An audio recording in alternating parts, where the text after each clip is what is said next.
It's the Experience Action Podcast, and here we are at my favorite episode of the month. It's time for CX Pulse Check. This is where I invite a special co host to go over customer experience news that we all should be aware of. I'm thrilled today to invite my special co host, Deb Reuben, who is the CEO of Tomorrow Zone. Deb, it's so nice to have you here. Thanks for joining us. And I'd love if you could share a little bit more about yourself. Absolutely. Thank you so much for inviting me to be on your show, Jeannie. I've been really looking forward to the conversation. I'm Deb Reuben. I'm a human centered innovation strategist and the creator of the Tomorrow Zone system. And in my work, I work with leaders who are often facing really big shifts like AI, digital transformation, or even considering new business model changes. And I help them to step back just long enough to get true clarity and see more possibility so they can make better decisions about the future they want to create. My background is in equipment finance and enterprise software. And I spent many years there designing systems, leading transformation initiatives. And that experience taught me that technology alone doesn't transform, Hmm. people do. And leaders really need shared clarity about the problems that they're solving and the future that they're trying to build. Often those things are missing. And through the Tomorrow Zone system, I work with those organizations who are tackling complex challenges to help them get that clarity and align their people around what really matters so that we're designing the future that we want to see rather than just rebuilding the past. Hmm. And those are some of the ideas that led me to write my new book. Yes, tell us about the book. It's very exciting. Yeah, it is exciting. Here it is. It's actually real. Nice. So I Enter wrote the a book Tomorrow called Zone, right? That's Enter the the Tomorrow Zone. Yeah, it's how to inspire breakthrough innovation and shape your future. And in the book, I explore how leaders can just really expand their thinking and make better decisions when the future's not clear yet. Mhm. And so I'm really looking forward to this conversation today because I think a lot of what you teed up for us, it really ties back to a lot of the thoughts in the book. Well, I am excited as well, and, I read and reviewed your book already, so I Thank highly you. recommend it. One of the things we talk about in the work we do around customer experience is how important experiential innovation is. That's how we stay ahead, and so I think a lot of the principles that you walk through in that book absolutely apply to customer experience leaders, which is why I'm excited to have this conversation as well. So, let's jump in. You will not be shocked to know that one of the topics that everyone is talking about is a little thing called AI. And this is pretty much showing up in much of what we're going to talk about today, but in different ways. And that was one of the things that really attracted me to these stories. So the first story that I want to share, it's from the National Retail Federation, and it's called Own the Agentic Commerce Experience. This is the study that they released. They just had their big, huge show in January, which is always enormous. And that's where we hear from a lot of brands about the plans that they have around innovation and around what they're offering for customers and things like that.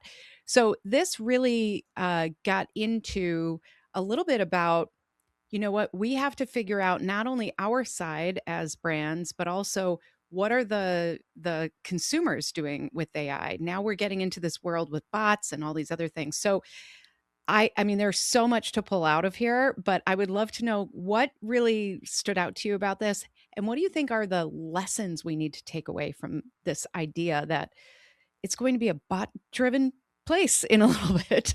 Yeah. Um, well, I think one of the things I took away is that we really need to remember that technology is an amplifier Mhm. of what already exists. Yes. And so, do you really understand your customer needs? Do you really understand what matters to your customer? Do you know what is meaningful to them?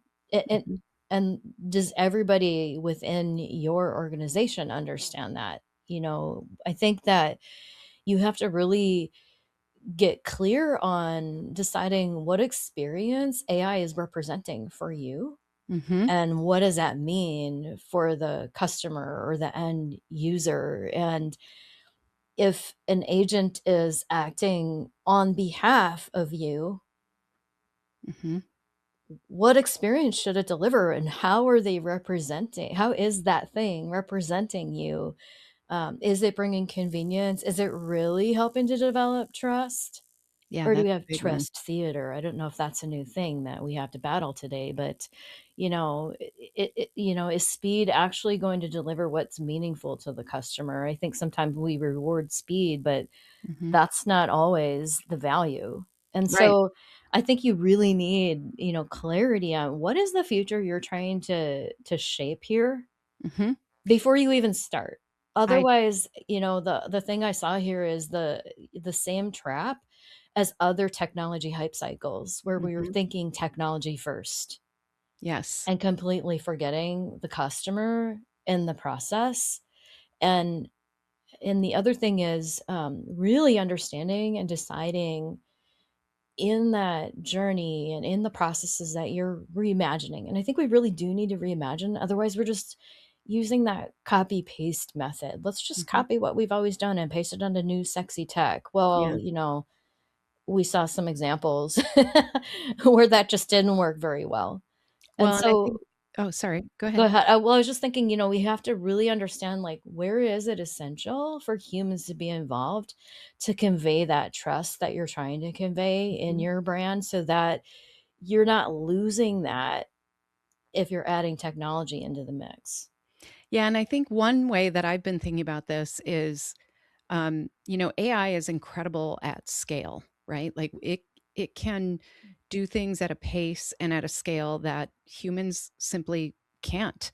And that part is really exciting and energizing, I think, to a lot of organizations. But AI still needs leadership. And I think when we kind of hand over the control without thinking through what does that leadership need? How do we want to show up for our customers in this way? Then we are kind of letting, I mean, it's Skynet, right? Like we are letting the robots take over at that point. And Mhm, so I think when we talk about it as an amplifier, it really is. If you are looking at customer support or customer experience as a cost center, as something to control the cost, mhm, then your customers will feel that when you introduce AI.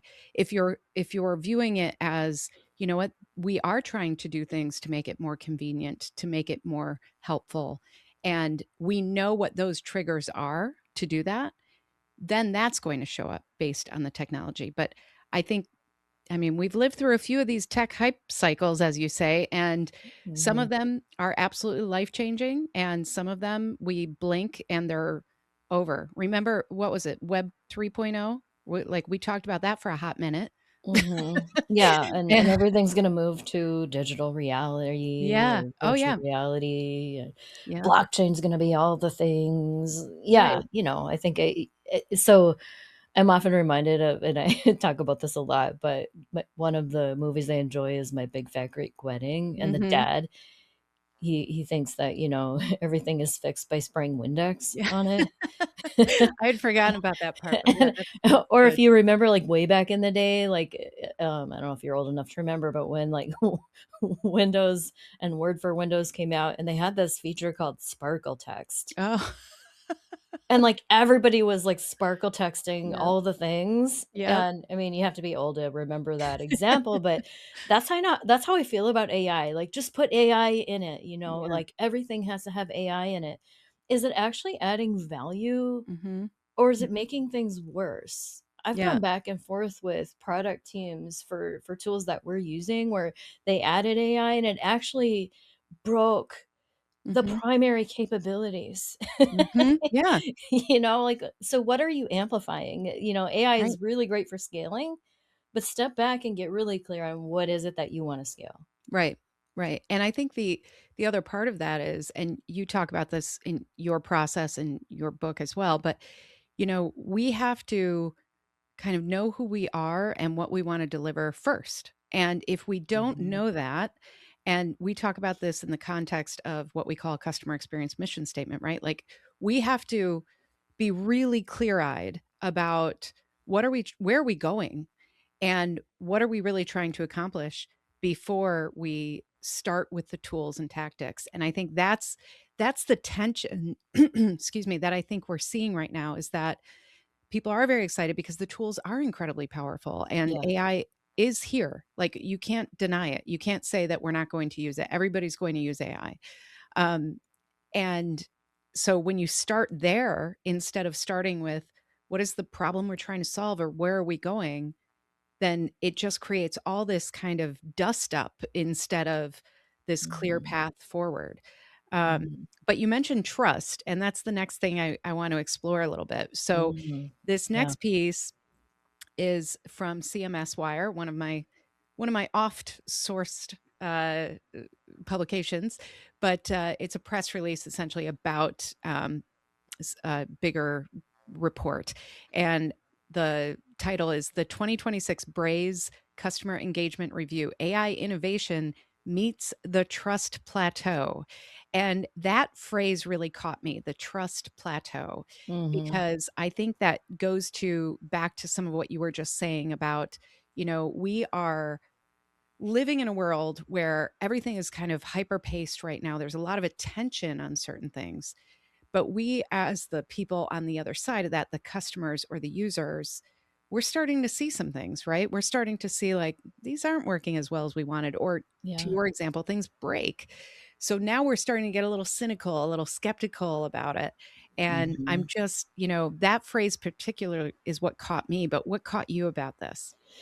Um, I I really was is thinking about this because, we're thinking about, agentic experiences, Mhm. and we run into this a lot in the industry I serve in equipment finance. So, my clients are those companies that are leasing or financing capital equipment, from, iPads to airplanes and anything in between. So it's Mhm. pretty diverse, but trust is vital. Mhm. And, we talk a lot about where does it make sense to bring AI into the process. And the one thing that you don't want to break is trust. When it takes a lot to get a customer. Mhm. It takes even more to keep that customer. There's a huge value to keeping and going deep with a customer, especially in our world. Mhm. And so, customers do appreciate convenience, but they also need to understand and they need to feel comfortable with how the way that you're implementing technology actually impacts them. And Mhm. I know in my world, one of the things we run into is, mismatched definitions of what success looks like in the Oh, customer yeah. experience.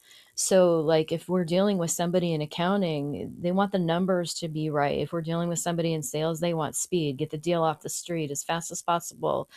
And, maybe somebody in the middle is dealing with legal documents. It's about precision and language. And if we don't have a shared understanding about what we're trying to deliver, we can Mhm. get off track really, really quick and tick off the customer in the process. Yep. Yep. Ultimately, trust is a very human thing. And Mhm. I still don't I'm still skeptical about whether you can actually automate that because it is so uniquely human. And, technology may change the interface and how trust is facilitated, but I don't think it changes the psychology of trust Mhm. and the way that humans work. And so, humans I actually dug into this and I'm like, well, okay, well, how do humans build trust? Mhm. Technology aside. Mhm. And I to build trust with you, I need to know that you're capable. I need to know that you're honest.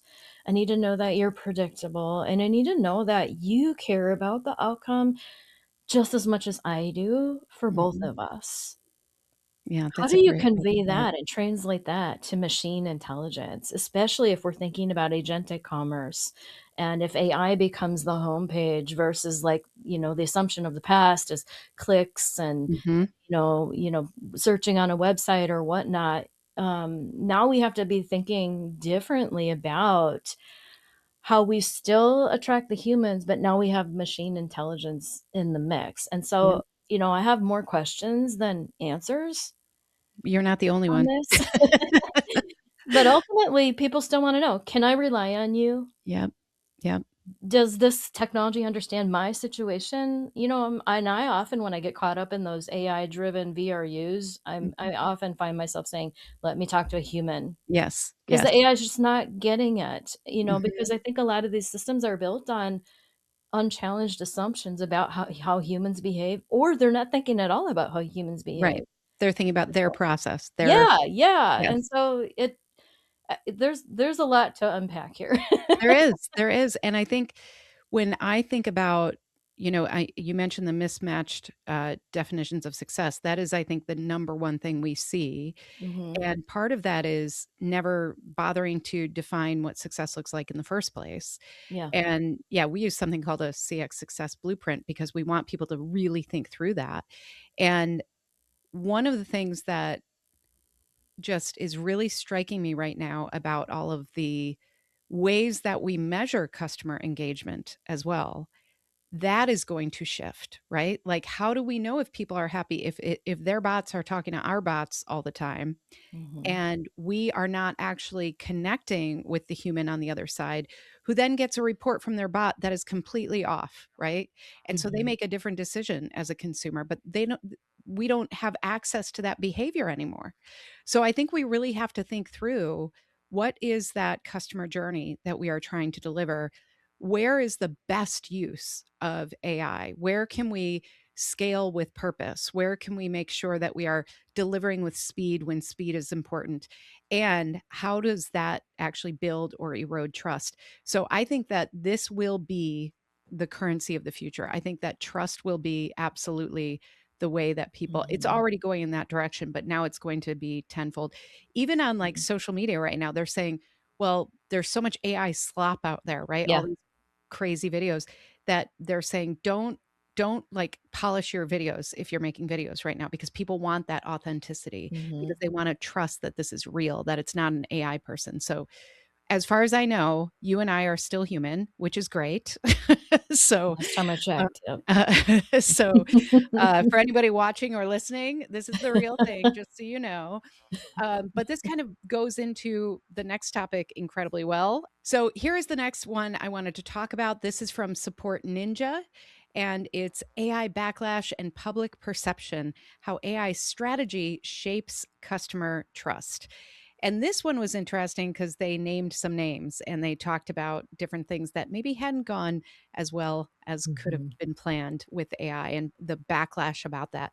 So we are kind of in to use another phrase that we talked about in reference to your book and everything else, is we're in the messy middle with this, right? We Mhm. are right in that, there's a big ball of spaghetti that we're all trying to kind of pull out. And so I think this is a symptom of that personally, that we're going to see more missteps. We're going to see things and learn Mhm. from them.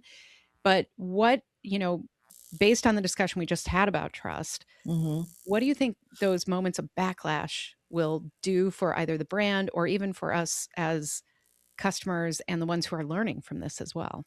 Well, man, the first thing that comes to mind is smart companies will do just that. They're gonna learn from it. Mhm. Mhm.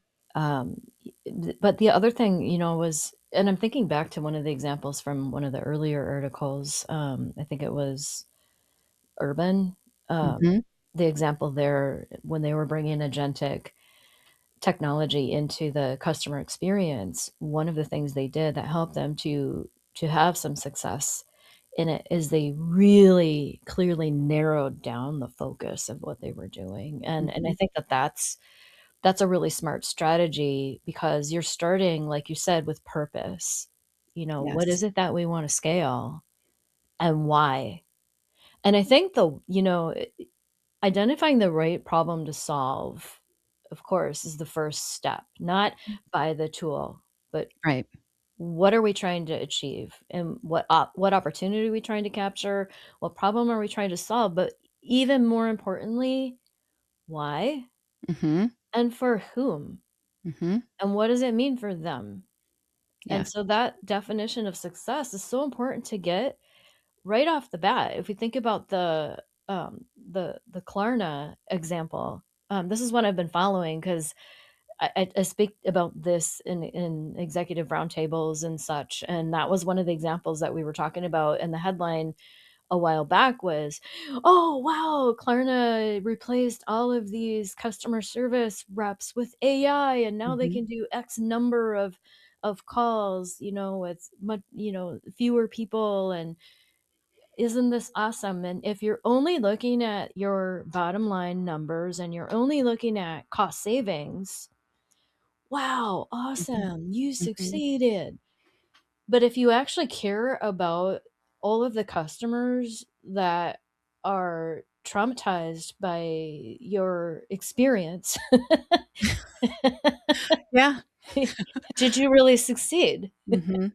And, Mhm. and that shared definition of what success looks like is so important, especially when you're bringing in a technology that is such an amplifier. And so this really, really, spoke to me, Mhm. that making sure that you're bringing in multiple stakeholder perspectives, including different types of customers and situations and scenarios Mhm. as you're thinking about what is the real problem that we're solving, Mhm. for whom, and then, really, I think pressure testing, like, where are those moments of truth that really do matter to the customer? Because when a customer is coming to you, typically, I know in my own experience, going to customer service is my last resort. I've Yes. exhausted all other Right. options, and that's why, and now the stakes are high,